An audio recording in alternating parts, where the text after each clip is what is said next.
Songs that meant something to me have become irrelevant, and I only have few good friends left to sing with.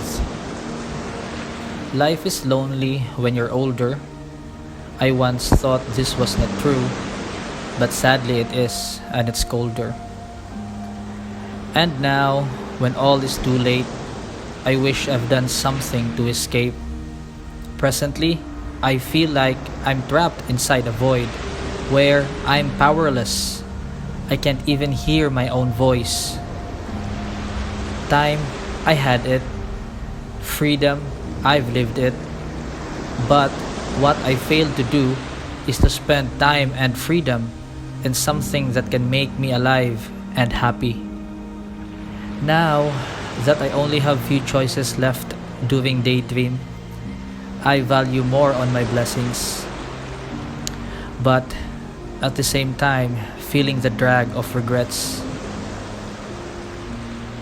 Thus, to anyone who needs to read and hear this, live your life with happiness and purpose.